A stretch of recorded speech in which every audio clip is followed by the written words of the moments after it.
Hello everyone, this is Tauseef Hameed and welcome to legal Phoenix. आज के इस लेक्चर में हम आपके लिए एक गेस्ट लेक्चर लेके आए हैं।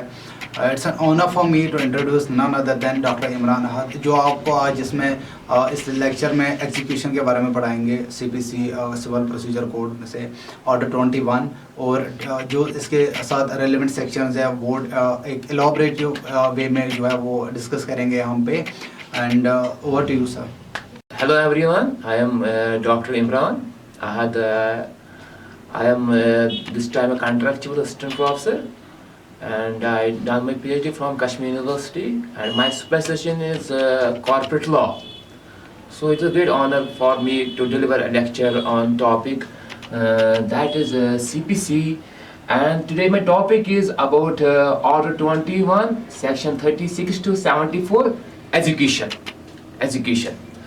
So dear students, before I touch this topic, education, first thing is that I will explain the two things. One is plaintiff and second is defendant. So plaintiff is that person who institutes a suit before the court of law, civil suit, under Order 7. And defendant is that person who defend that suit, and he submits a written application under Order 8 to defend the allegations of the plaintiff. So thing is that if you go for the education under Order 21, education signifies the enforcement or giving effect to a judgment or order of a court of justice. So dear students, whenever there is a dispute between plaintiff and defendant, plaintiff files case against the defendant and defendant is that person who defended the suit. So ultimately a stage comes before the honorable court जहाँ पे judgment आती है और वो judgment आती है in favor of a person who is called judgment holder, and जिसके against judgment आती है उसको बोलते हैं judgment debtor. So judgment holder वो इंसान है जिसके फेवर में judgment आती है और judgment debtor वो इंसान है जिसके against judgment आती है. So dear students, जब जजमेंट आती है एक इंसान के फेवर में उसको बोलते हैं हम जजमेंट होल्डर, और जिसके अगेंस्ट जजमेंट आ जाती है उसको बोलते हैं जजमेंट डेटर. अब क्वेश्चन ये होता है कि अगर ये जजमेंट होल्डर है तो ये कैसे अपने जजमेंट को एनफोर्स कर सकता है. So there is an concept, there is an Order 21 which defines education. Education means enforcement of decree, enforcement of order and enforcement of judgment by the process of court, or we can say it means the enforcement of decree order by the process of court so as to enable the decree holder to reap the fruits of decree. So thing is that whenever the judgment holder gets the decree, whenever a person gets the decree, we can say it's the judgment holder. The main objective is how can the judgment holder reap the fruits of the judgment, or reap the fruits of the decree, or reap the fruits of the order. So it is the only way, that is we can say it is an execution. Execution is mentioned under Order 20, which definitely mentions that the decree, order or judgment should be enforced by the process of court, and that process called execution. Execution का मतलब है enforcement of decree, execution का मतलब है enforcement of order, execution का मतलब है enforcement of judgment. और ये क्यों हम एनफोर्स करते हैं? ये इसलिए हम एनफोर्स करते हैं कि जो डिक्री मिल गई है जजमेंट होल्डर को, वो इस डिक्री को करेगा एनफोर्स, ताकि उसको अपने वो जो डिक्री मिल गई उसके जो फ्रूट्स मिलने चाहिए उसको कैसे reap the fruits. Ultimately judgment, decree और ऑर्डर का मतलब है जिसके फेवर में ये मिल जाएगा वो इस डिक्री, ऑर्डर एंड जजमेंट के फ्रूट्स है उसको रीप करे, हासिल करे. वो कैसे हासिल कर सकता है? वो हासिल कर सकता है by the process of education. मैं आपको एक इलस्ट्रेशन बोलूंगा. इलस्ट्रेशन ये है कि ए ने केस किया बी के खिलाफ. वी कैन से दैट जो ए है ये है प्लेंटिफ और ये जो बी है ये है डिफेंडेंट. और ये जो ए है इसने केस किया है बी के अगेंस्ट अबाउट द रुपीज 10,000 उसको बोलते हैं डिक्रीटल अमाउंट. और जजमेंट ये आए कि ये जो बी है, बी को देना है 10,000 ए को, बी को देना है 10,000 ए को. ए ने केस किया बी को, बीच में क्या है ये 10,000 रुपीज जो डिक्रीटल अमाउंट है, और जजमेंट आई कि ये जो बी है, बी को देना है ये 10,000 ए को। अब ये बी क्या करता है, ये बी जो है, ये बी क्या करता है, ये he did not pay the amount to A। ये जो ए है ये करता है एप्लीकेशन मूव, उसको बोलते हैं education application under order 21 before the honourable court, और उसको कहता है कि आप इस डिग्री को कीजिए एनफोर्स, आप इस ऑर्डर को कीजिए एनफोर्स, आप इस जजमेंट को कीजिए एनफोर्स, ताकि ये जो डिग्री मेरे हक में आई है मैं इस डिग्री का रीव करूंगा, to get the benefit of the decree, to get the benefit of the order. That means कि मेन मतलब ये है कि डिग्री ऑर्डर का मतलब है कि ये एग्जीक्यूट भी होनी चाहिए। अगर ये एग्जीक्यूट नहीं हो जाएगी तो हमें कोई फायदा नहीं है, कोई फायदा नहीं है, बिकॉज जब डिग्री मिल गई, ऑर्डर मिल गया, उस ऑर्डर डिग्री और जजमेंट को एनफोर्स करना बहुत ही जरूरी है। वो हम एनफोर्स करते हैं with the help of this process education, with the help of this process education under order 21, ताकि डिग्री होल्डर को फायदा मिलना चाहिए। अगर हम जाएंगे उसके नीचे, क्वेश्चन है उसके बाद हु में अप्लाई, हु में अप्लाई, हु में अप्लाई। तो अप्लाई कौन कर सकता है, या तो कर सकता है डिग्री होल्डर अप्लाई, या तो कर सकता है इसके लीगल रिप्रेजेंटेटिव अप्लाई, या कर सकता है लीगल हियर्स अप्लाई, या कर सकता है कोई ऐसा इंसान जिसको ये नॉमिनी करे कि आप मेरे बदले कोर्ट जाओ और मेरे बदले आप इसको एनफोर्स कीजिए। सो डियर स्टूडेंट्स, क्वेश्चन यहां पे अराइज होता है कि हु में अप्लाई, अप्लाई कौन कर सकता है। एक तो कर सकता है जजमेंट होल्डर खुद कर सकता है, दूसरा कर सकता है इसके लीगल हियर्स, तीसरे कर सकते हैं इसके लीगल रिप्रेजेंटेटिव्स, और कोई असाइनी नॉमिनी जो ये अपॉइंट करेगा कि आप मेरे बदले डिग्री को एनफोर्स करो।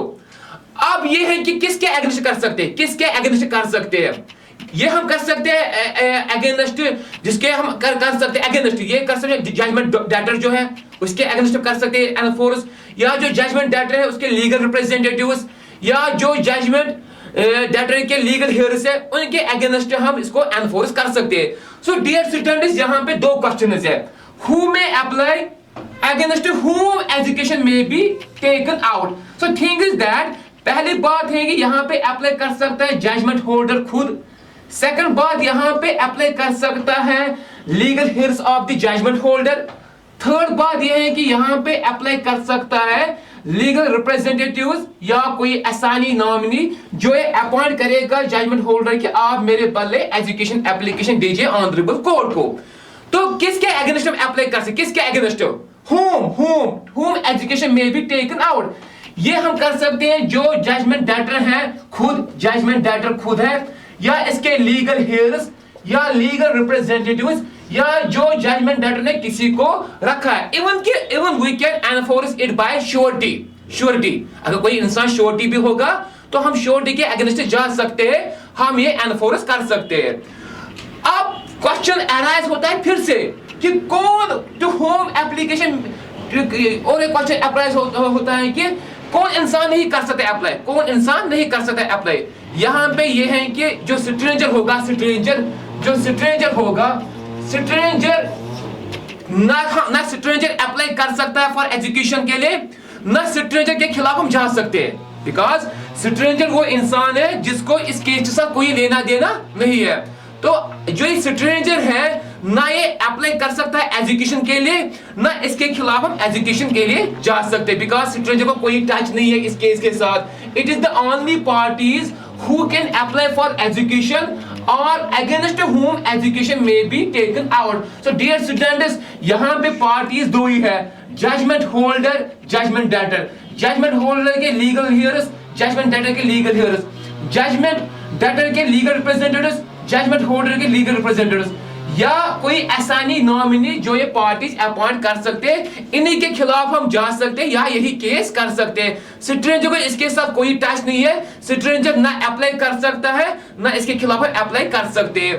नाउ क्वेश्चन अराइजेस, किस कोर्ट में हम एजुकेशन कर सकते हैं, किस कोर्ट में हम एजुकेशन कर सकते हैं। हम कर सकते हैं दो कोर्ट्स में, एक वो कोर्ट जो डिग्री को क्या करेगा, जो डिग्री देगा, जो ऑर्डर देगा, जो जजमेंट देगा, एक तो उस कोर्ट को पावर है कि वो एजुकेशन के लिए हम जा सकते हैं। फॉर एग्जांपल जो गांधरबल कोर्ट है, गांधरबल कोर्ट में हम क्या करेंगे, वहां पे डिग्री पास हुई है या वहां पे जजमेंट पास हुई है, यहाँ पे ऑर्डर पास हुआ, हम उसी कोर्ट में जा सकते हैं। या हम जा सकते हैं उस कोड में जहां पे डिग्री ट्रांसफर हो जाएगी, उसको बोलते हैं ट्रांसफरी कोड, उसको बोलते हैं ट्रांसफरी कोड। फॉर एग्जांपल अगर ये डिग्री ऑर्डर ये जजमेंट पास हो गया, ट्रांसफर हो गया कंगन में, सो हम देख सकते हैं एप्लीकेशन कंगन कोड में भी कि इस डिग्री को आप एनफोर्स कीजिए। सो डियर स्टूडेंट्स, यहाँ पे दो कोड्स को पावर है, एक वो कोड जो डिग्री पास करता है, ऑर्डर पास करता है, जजमेंट पास करता है, उस कोड को पावर है एजुकेशन को इंप्लीमेंट करना।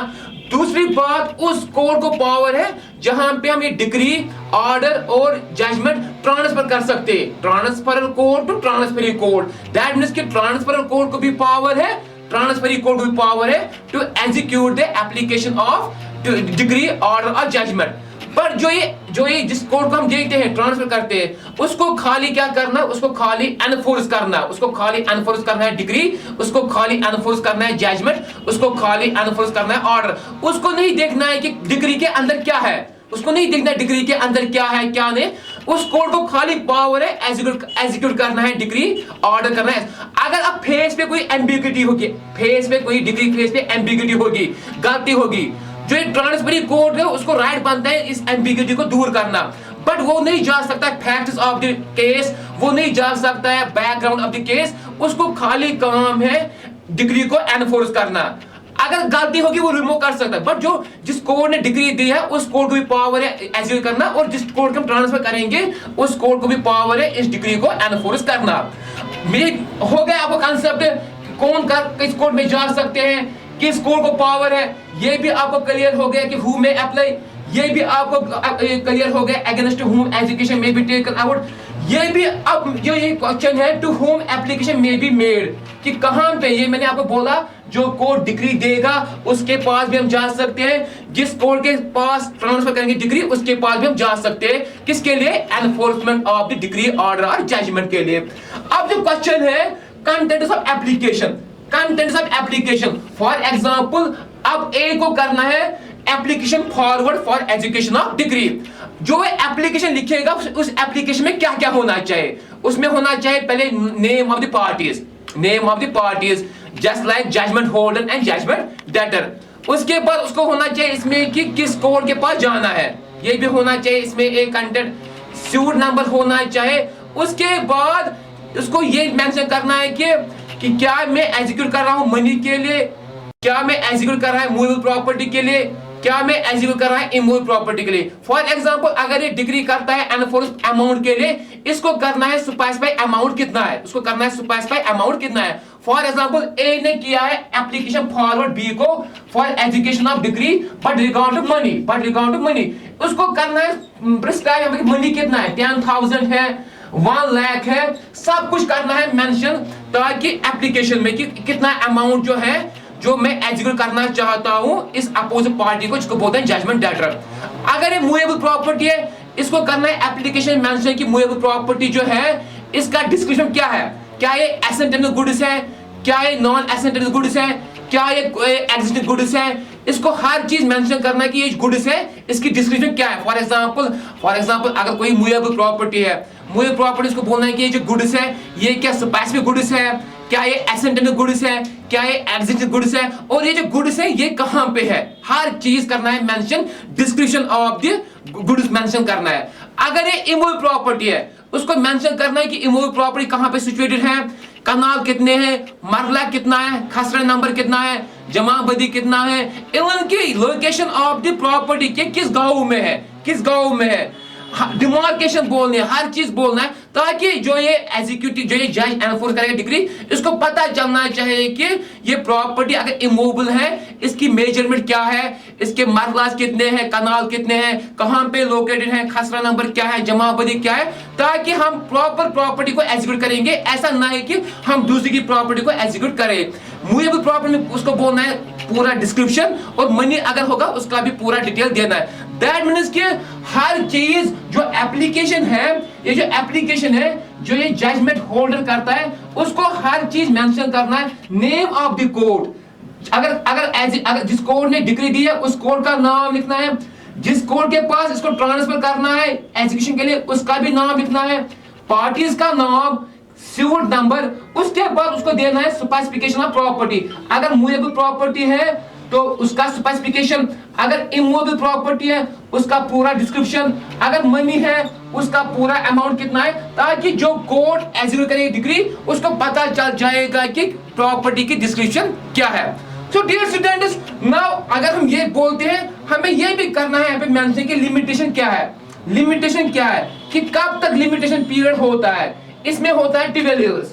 12 इयर्स दैट मींस कि 12 इयर्स के अंदर अंदर जो जजमेंट होल्डर है इसको ये एजुकेशन के लिए एप्लीकेशन दे सकता है for enforcement of decree, order and judgment. So dear students, ये जो लिमिटेशन पीरियड है, लिमिटेशन पीरियड हमें कहता है कि एक पार्टी को कब केस करना है, एक पार्टी को कब एप्लीकेशन देनी है, एक पार्टी को कब ये अपील कर सकता है, रिव्यू कर सकता है, ताकि ये लिमिटेशन पीरियड इसके अंदर एक इंसान को फायदा मिलना चाहिए। यहाँ पे लिमिटेशन पीरियड हमें कहता है कि अगर एक इंसान को देनी है एप्लीकेशन फॉर एजुकेशन, उसको 12 साल में ही ये करना है, विदिन 12 इयर्स इसको ये एप्लीकेशन देनी है for execution of degree. That means कि डियर स्टूडेंट्स, यहाँ पे जो लिमिटेशन पीरियड है, लिमिटेशन पीरियड फॉर एजुकेशन जो है वो है 12 इयर्स, वो है 12 इयर्स। तो मनी के लिए भी होगा अलग, उसके लिए भी अलग है, बट यहाँ पे 12 इयर्स के अंदर अंदर हम लिमिटेशन पीरियड को एग्जीक्यूट कर सकते हैं, हम एजुकेशन एप्लीकेशन को कर सकते हैं enforce within 12 years. That 12 years limitation period. उसके बाद पार्टी केस नहीं कर सकता है, उसके बाद पार्टी केस नहीं कर सकता। सो डियर स्टूडेंट्स, ना आज के लिए इतना है, ये था पार्ट 1। जो हमारा नेक्स्ट लेक्चर होगा पार्ट 2 पे, वो हम करेंगे स्टार्ट यहाँ से, moods of education of degree. उसमें हम आपको बोलेंगे कि हम कैसे एजुकेशन को हम कैसे एनफोर्स कर सकते हैं, कौन कौन सा मूड ऐसा है कि जहां पे हम एजुकेशन को एनफोर्स कर सकते हैं। तो ये जो पार्ट ए में है, पार्ट ए में हमने यहाँ तक पढ़ा है लिमिटेशन पीरियड। जो पार्ट सेकंड है वो जल्दी आ जाएगा, उसमें हम आपको बोलेंगे moods of education of degree. कोई क्वेश्चन होगा वो कमेंट बॉक्स में लिखिए कि क्वेश्चन क्या होगा, तो उसको अच्छे से रेस्पॉन्स मिल जाएगा यहाँ से। अस्सलाम वालेकुम। I would like to take this opportunity on behalf of the Legal Phoenix team to thank Dr. Imran Ahad for giving his such a precious time. Sir, it was wonderful session and it was great to watch you. And so it's my humble request to you people to subscribe the channel Legal Phoenix, because it's very informative channel and you can get more and more knowledge when you subscribe the channel. And we provide you a different topics regarding different procedural law, substantive law, procedural law. And that channel is very beneficial for you people. You have to only subscribe this channel and press the bell icon. thank you so much, sir. And we hope you will keep giving us your precious time. Thank you, And thank you, so Tafsir sir. that Thank you, Tafsir. students will get benefited. Thank you, Tafsir sir. Thank you so much. Thank you so much.